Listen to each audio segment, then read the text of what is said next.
पिछले वीडियो में हमने पढ़ा था कि हमारे पास मच का इस्तेमाल और मैनी का इस्तेमाल कहाँ पर और किस वजह से किया जाता है। हमने तो कुछ और एक चीज़ें भी हैं हमें जो ध्यान में रखनी है कि कहाँ पर हमारे पास मच का इस्तेमाल हो रहा है और मैनी का इस्तेमाल हो रहा है। ठीक है, तो अब यहाँ पर हम देखें तो टू मच और टू मैनी का इस्तेमाल किया जा रहा है। मतलब मच का इस्तेमाल और मैनी का इस्तेमाल हमने टू के साथ करना है। ये हमारे फ्रेजेस हैं। फ्रेजेस का मतलब होता है जो शब्दों को मिलाकर कुछ चीज़ें शब्दों को मिलाकर कुछ हमारे पास वर्डिंग बनती है और वो वर्डिंग किसी एक पर्टिकुलर मीनिंग को रिप्रेजेंट करती है। जैसे कि अगर हम बात करें, अगर हमारे पास मच के साथ टू लग जाए या मैनी के साथ भी टू लग जाए तो वो ये शो करते हैं कि हमारे पास कोई चीज़ जो है वो ज़रूरत से ज़्यादा है। मतलब something is more than necessary, मतलब ज़रूरत से भी ज़्यादा कोई चीज़ है हमारे पास, तो उसको हम टू मच या टू मैनी बोल देते हैं। बस फ़र्क सिर्फ इतना है कि जब आप मच का इस्तेमाल कर रहे हो तो बस वही है कि आपको अनकाउंटेबल यूज़ करना है, और मैनी जब यूज़ कर रहे हो तो वो काउंटेबल होना चाहिए। Like this example, she has too much fat. जो फैट है वो वर्ड कैसा है, अनकाउंटेबल है, इसलिए यहाँ पर क्या आ जाएगा, टू मच, मतलब जितना नहीं होना चाहिए तो उससे ज़्यादा मोटी है। ठीक है, लाइक सेकंड वाला है, देन हमारे पास एग्जांपल है, she has too many problems. Problems हमारे पास क्या है, काउंटेबल, तो काउंटेबल से पहले इसलिए हमने क्या लगा दिया, टू मैनी लगा दिया। ठीक है ना, तो कोई प्रॉब्लम नहीं आनी चाहिए। प्रॉब्लम्स हमारे पास काउंटेबल है, टू मैनी लगा दिया, मतलब ज़रूरत से ज़्यादा प्रॉब्लम्स हैं जितनी नहीं होनी चाहिए थी। Then move to next slide. अब हमारे पास क्या है, हमारे पास सो का भी इस्तेमाल किया जाता है, सो मैनी, सो मच। फ़र्क सिर्फ इतना ही है कि जब सो मच और सो मैनी की बात होती है तो हमारे पास उसका मतलब होता है कि बहुत ज़्यादा मात्रा में कोई चीज़ है। मतलब मच को और ज़्यादा क्वांटिफाई करता है ये, और ज़्यादा इसके बारे में एलेबोरेट करता है, और ज़्यादा इसको एम्फेसाइज करके बोलता है कि ये चीज़ ज़्यादा है। ठीक है, तो she has so much time, she has so much time, time फिर से अनकाउंटेबल है इसलिए सो मच आ गया। सो मैनी के टाइम पे हमने यूज़ करना है फ्रेंड्स। ठीक है ना, she has so many friends, friends फिर से हमारे पास क्या है, अनकाउंटेबल है। तो इस तरीके से भी आप मच का इस्तेमाल कर सकते हो, so much and so many. Then हमारे पास इसका यूज़ जो है वो मच और मैनी का एज डैश एज में भी इस्तेमाल किया जाता है। जैसे कि एग्जाम्पल देखिए, try to find out as much information as you can, कि जितनी तुम इन्फॉर्मेशन ग्रैब कर सकते हो उतनी हमारे पास क्या है, तुम इन्फॉर्मेशन ढूंढ कर लाओ। अब ये जो चीज़ है एज डैश एज, ये हमारे पास एक तरीके के हमारे पास क्या है, ये हमारे पास क्या है, कनेक्टर्स भी हैं। ठीक है, तो आप इनको इस्तेमाल कर सकते हो। देन एज मैनी एज हमारे पास क्या है, ये आपको बस काउंटेबल के साथ यूज़ करना है। जैसे कि एग्जांपल है, you can ask as many questions as you want. तुम मुझसे उतने क्वेश्चन पूछ सकते हो जितना तुम्हारा मन करे। ठीक है ना, एज डैश एज का मतलब जितना उतना। ठीक है, ओके, नेक्स्ट स्लाइड। हमारे पास इसका जो मेन, देखिए यहाँ से एम्फेसाइज आपको एक चीज़ का ध्यान रखना है कि ये जो स्लाइड है, इस स्लाइड में आपको एक चीज़ बहुत क्लियर अच्छे से होगी इस वीडियो के बाद, मतलब इस स्लाइड के बाद से जितनी भी स्लाइड्स आएंगी, कि ये एग्ज़ाम के पर्सपेक्टिव से बहुत ज़्यादा इंपॉर्टेंट है। जो इससे पिछले वाली स्लाइड्स थी वो बेसिक थी जस्ट, लेकिन ये जो अब है ये थोड़ा सा एडवांस्ड है, क्योंकि इसमें आपको और ज़्यादा अच्छे से पता लगे कि आपके पास एग्ज़ाम में किस तरह के एरर भी आ सकते हैं, या कहाँ कहाँ पे आपको ध्यान फोकस करना चाहिए कि यहाँ पर ये चीज़ गड़बड़ हो सकती है। तो ध्यान दीजिएगा, एक यहाँ पर मैंने यूज़ बोला है कि यहाँ पे मच का यूज़ जो है वो वर्ब से पहले भी यूज़ होता है, पास्ट पार्टिसिपल से भी पहले यूज़ होता है। अब ये वर्ब कौन से वाली है, V3 है। ठीक है, V3 से पहले इसका इस्तेमाल किया जाता है। और पास्ट पार्टिसिपल, अगर मैं बात करूँ पार्टिसिपल की, तो पार्टिसिपल होता क्या है, पार्टिसिपल मैं बताती हूँ आपको क्या होता है। आपने विशेषण पढ़ा होगा हिंदी में, हिंदी ग्रामर में, एडजेक्टिव्स जिन्हें बोला जाता है एडजेक्टिव्स। तो ये एडजेक्टिव्स ही होते हैं पार्टिसिपल हमारे पास। बस ये क्या होते हैं, वर्ब की ही फॉर्म होते हैं। V3 वाली जो फॉर्म होती है हमारे पास, अगर वो किसी नाउन से पहले लग जाए, देखिए क्योंकि एडजेक्टिव क्या होता है, विशेषण होता है। विशेषण वो भी किसका, आपने हिंदी व्याकरण में अगर पढ़ा होगा तो विशेषण किस चीज़ के बारे में बताते हो? संज्ञा या सर्वनाम की विशेषता जो बताएं वो हमारे पास क्या होते हैं? विशेषण होते हैं। वही शब्द हमारे पास क्या होते हैं? विशेषण होते हैं। अब यहाँ पे पहले सेंटेंस में अगर देखा जाए तो he is much loved member of the family. अब मेंबर की बात करें तो मेंबर तो हमारे पास क्या है? संज्ञा तो है, वो भी कौन से वाली संज्ञा? काउंटेबल, मतलब गिनने योग्य। He is much loved member of the family. अगर मैं लव्ड हटा देती हूँ, देखिए अगर मैं लव्ड हटा भी देती हूँ तो यहाँ पर he is much member, much को भी हटा दीजिए, चलो he is a member of the family. अगर ऐसे होता तो he is a member of the family तो कोई दिक्कत नहीं आ रही थी, हाँ वो फैमिली का मेंबर है, यहाँ से ये चीज़ क्लियर हो रही है। लेकिन वो कैसा, देखिए उसकी मेंबर की भी विशेषता बताई जा रही है। कौन सा वर्ड बता रहा है? लव्ड मेंबर, ठीक है, लव्ड मेंबर। लेकिन अगर यहाँ पे लविंग होता तो क्या मच आता है मेरे पास? अगर यहाँ पे लविंग होता तो क्या मच आता? बिल्कुल भी नहीं आता। He is loving member of the family, बिल्कुल भी नहीं आता। तो यहाँ पर अगर आप थर्ड इसको देखिए, हमारे पास जो V3 है वही इस्तेमाल किया जाता है हमारे पास पार्टिसिपल की तरह। पास्ट पार्टिसिपल, दो तरीके के पार्टिसिपल होते हैं हमारे पास, प्रेजेंट वाला और पास्ट वाला। तो अब यहाँ पर V3 इस्तेमाल कर रखा है तो यहाँ पर क्या आ जाएगा? मच इस्तेमाल होगा। ही इज़, ये मतलब लव्ड को भी और ज़्यादा इसके बारे में विशेषता बता रहा है कि कितना much loved member of the family. Clear है? तो V3 के साथ आपको क्या लग जाएगा? इसके मच। आपको और ज़्यादा ये चीज़ क्लियर हो जाएगी। पार्टिसिपल हमारे पास क्या होता है जब मैं वर्ब करवाऊँगी, ठीक है, ओके। देन सेकंड जो है sentence, last year Rahul had much improved results. देखिए फिर से रिजल्ट्स जो है वो मेरे पास नाउन है, वो भी फिर से क्या है? काउंटेबल नाउन है।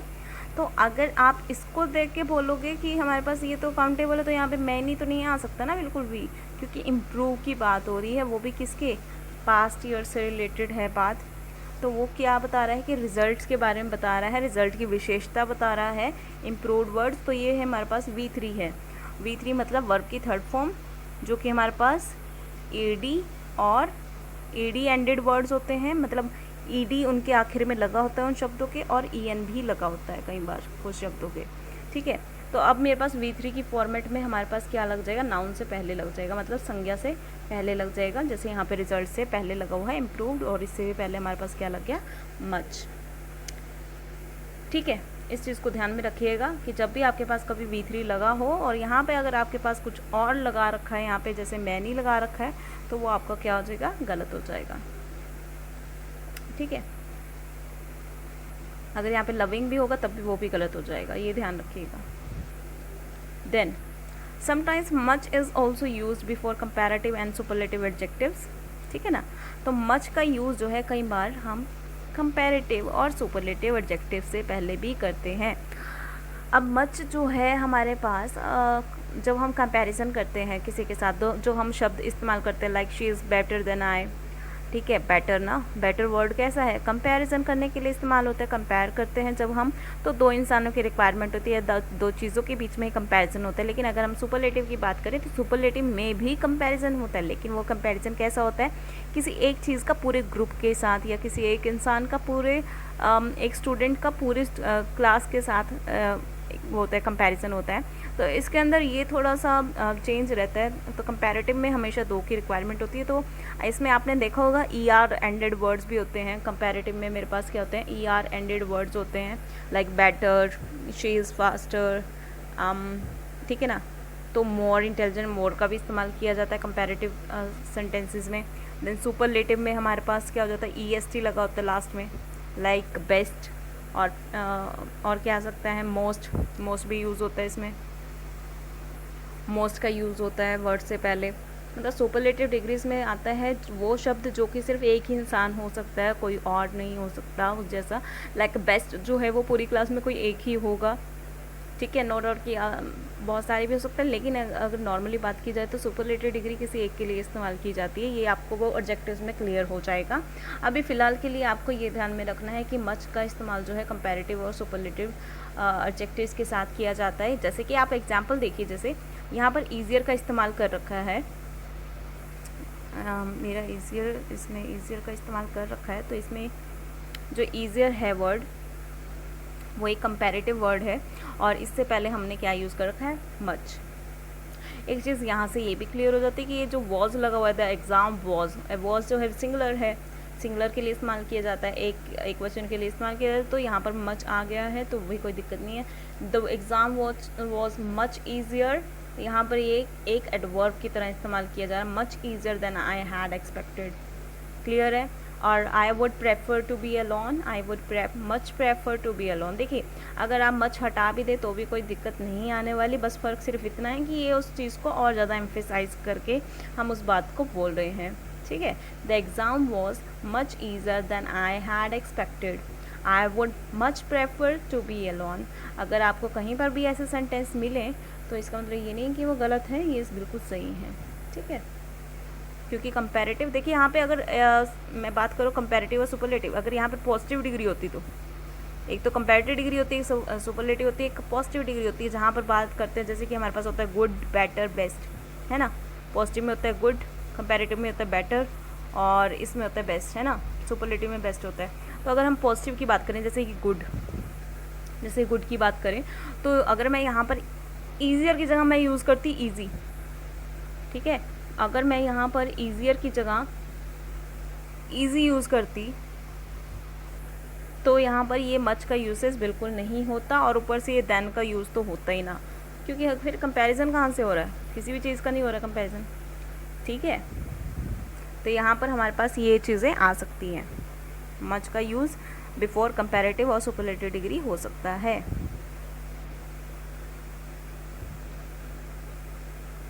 देन अब हमारे पास जो इम्पॉर्टेंट है, मोस्ट इम्पॉर्टेंट स्लाइड है ये, कि हमारे पास ऐसे क्वेश्चंस देखने को मिलते हैं जो कि जिनका रेयर यूज़ होता है, और ये रेयर यूज़ जो है मतलब बहुत मुश्किल से हमें दिखता ही नहीं है, ये किसी किसी को नहीं भी होता, आइडिया नहीं होता। हम मोस्टली ऐसे क्वेश्चंस में गड़बड़ भी करके आ जाते हैं कि ये क्या था, और क्वेश्चनिंग यही आती है माइंड में।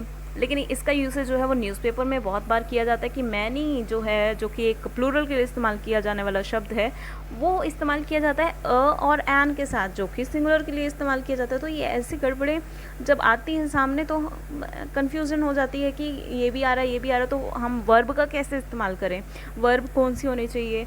लिटरेरी राइटिंग में भी इसका इस्तेमाल किया जाता है। तो अगर आप इस क्वेश्चन को देखिए पहले, जैसे कि ये क्वेश्चन मैंने एक एग्जाम्पल के तौर पे आपको दे रखा है, many a man are standing against corruption in our country. बहुत से बच्चे इस चीज़ को कहेंगे कि बिल्कुल करेक्ट है, आप ज़रा देखिए इस क्वेश्चन को, क्या इसमें सही है या गलत है। ऑब्वियस बात है, मैंने कुछ समझाना है इसमें तो मैंने एरर तो दिया होगा, बट फिर भी आप लोग देखिए कि इसमें आपको लग रहा है कि इसमें कोई गड़बड़ी है। तो इसमें क्या है, हमारे पास many a man are standing against corruption in our country. यहाँ से एक चीज़ आइडिया लगाइए आप लोग कि मैनी जब भी कभी मैनी ए और एन के साथ आ जाए तो उसके बाद हमेशा हमारे पास क्या आना चाहिए, सिंगुलर नाउन आना चाहिए। देखिए बिल्कुल कन्फ्यूजन क्रिएट करने वाला है कि मैनी भी आ चुका है, ए और एन भी लगे हैं, तो मैनी का कोई यूसेज रहता नहीं है इसमें। तो यहाँ पर मेरे पास नाउन जो आएगा वो सिंगुलर ही आएगा, एक वचन ही आएगा, आपको हमेशा ये याद रखना है। और उसके बाद क्योंकि सिंगुलर नाउन आ रहा है, एक वचन आ रहा है, इसलिए उसके साथ जो वर्ब यूज़ होगी वो भी एक वचन वाली ही यूज़ होगी। तो अगर हम उस स्लाइड में वापस चलें तो हमारे पास एरर कहाँ पर है, क्या हमें दिख रहा है इसमें दिख रहा है many a man are standing against corruption in our country. हाँ, यहाँ पर एरर है इसमें। आप इसमें देखिए, यहाँ पर हमने बात की कि मैनी और फिर अ मतलब ए और एन, ठीक है। फिर हमारे पास क्या आना चाहिए, प्लूरल सिंगुलर आना चाहिए, सिंगुलर नाउन आना चाहिए। तो यहाँ पर क्या आएगा, मैनी अ मैन, और आर नहीं आएगा, यहाँ पर क्या आएगा, इज, ठीक है। तो इस चीज़ को थोड़ा सा याद रखिएगा कि मैनी जब भी ए और एन के साथ आ जाए तो उसके बाद जो है वो सिंगुलर ही आना है। आपको कंफ्यूज नहीं होना कि मैनी आ गए तो हमें प्लूरल करना है कि मैन हमने प्लूरल यूज़ कर लिया, आर भी सही है, तो ये गलत हो जाएगा आपका, ठीक है। तो इस चीज़ को बहुत ध्यान रखिएगा। ओके, ये आपके क्वेश्चंस हैं, कुछ आपको ट्राई करने हैं, अपने तरीके से आप ट्राई कीजिएगा। अगर आपको आंसर चाहिए होंगे तो मैं आंसर आपको डिस्क्रिप्शन में इसके दे दूँगी, ठीक है। ये ओके, इसके बाद तो आई थिंक मुझे लगता नहीं है कि आपको कोई डाउट रहेगा, लेकिन अगर डाउट रहेगा तो प्लीज़ मुझे कमेंट में बता दीजिएगा। And thank you.